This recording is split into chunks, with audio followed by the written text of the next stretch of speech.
আসসালামু আলাইকুম। ২০২৪ শিক্ষাবর্ষের নবম শ্রেণীর বার্ষিক পরীক্ষার বাংলা বিষয়ের নতুন মান বন্টনের আলোকে আজকে আমরা আলোচনা করব রচনামূলক প্রশ্ন দৃশ্যপটবিহীন। বন্ধুরা, তোমাদের ৫টি থেকে এর উত্তর করতে হবে। আজকে আমরা আমাদের নতুন সিলেবাসের আলোকে প্রথম অধ্যায়ে বিভিন্ন মাধ্যমে যোগাযোগ করি। এই অধ্যায়ের দৃশ্যপটবিহীন অর্থাৎ রচনামূলক প্রশ্ন তোমাদের উদ্দীপক দেওয়া থাকবে এবং উদ্দীপক বিহীন থাকবে। এটা হচ্ছে উদ্দীপক বিহীন, আজকে আমরা আলোচনা করব। আর এই হচ্ছে তোমাদের শিক্ষণকালীন মূল্যায়ন ৩০ নাম্বার, অ্যাসাইনমেন্ট হচ্ছে ১০ নাম্বার, অনুসন্ধানমূলক কাজে ১০ নাম্বার, শ্রেণীর কাজ হচ্ছে ১০ নাম্বার, মোট এই ৩০ নাম্বার তোমাদের এই শিক্ষণকালীন মূল্যায়ন।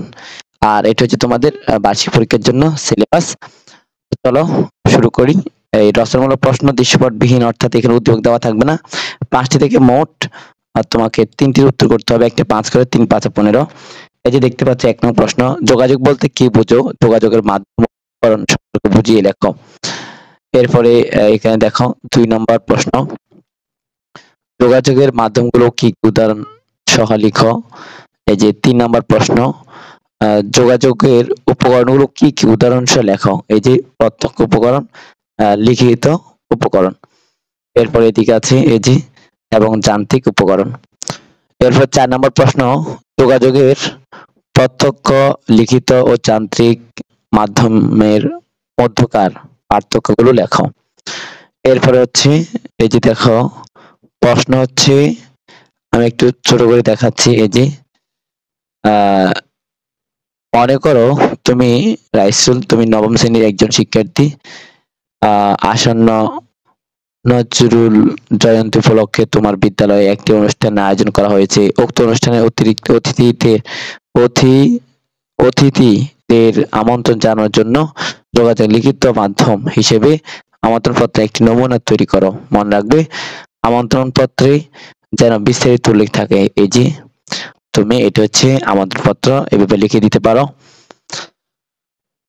এরপরে হচ্ছে ৬ নম্বর দেখো, আমাদের বিদ্যালয়ে বাংলা বিভাগের শিক্ষক নবম শ্রেণীর শিক্ষার্থীদের জন্য একটি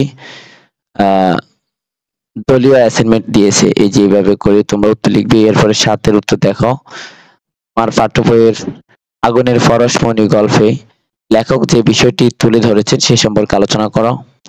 এবার দেখো তোমার ৮ নাম্বার, তোমার পঠিত আগুনের পরশমণি গল্পটি যোগাযোগের একটি বিশেষ ধরনের সাহিত্য মাধ্যমে লেখকের যোগাযোগের উদ্দেশ্য কি এবং লেখক কি ধরনের অনুভূতি পাঠকের মধ্যে সঞ্চারিত করেছেন।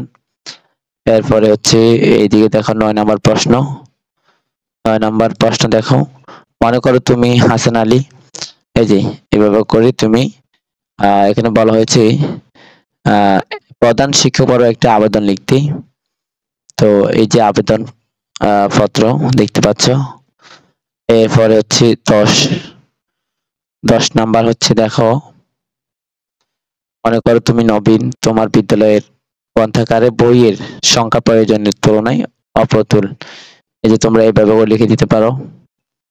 এরপরে হচ্ছে ১১ নং দেখো, মনে করো তুমি শিক্ষক, তোমার বিদ্যালয়ের সামনে শব্দ দূষণের কারণে শিক্ষার্থীদের পাঠদান ব্যবহৃত হচ্ছে। অর্থাৎ তোমরা এইভাবেই দরখাস্তটি লিখে দিতে পারো। এরপরে ১২ নং, এই যে ১২ নং হচ্ছে, মনে করো তুমি রবিউল, তুমি আমতলী মাধ্যমিক বিদ্যালয়ের একজন নবম শ্রেণীর শিক্ষার্থী, দীর্ঘদিন এবং যাবত এই যে ইত্যাদি ইত্যাদি। বন্ধুরা, তোমরা দৃশ্যপট বিহীনের জন্য এই ১২টি প্রশ্ন দেখে রাখতে পারো এই অধ্যায় থেকে, প্রথম অধ্যায় থেকে। অর্থাৎ অধ্যায়ের নাম হচ্ছে বিভিন্ন মাধ্যমে যোগাযোগ করি। আজকের ভিডিওটি এখানে শেষ করছি। আল্লাহ হাফেজ।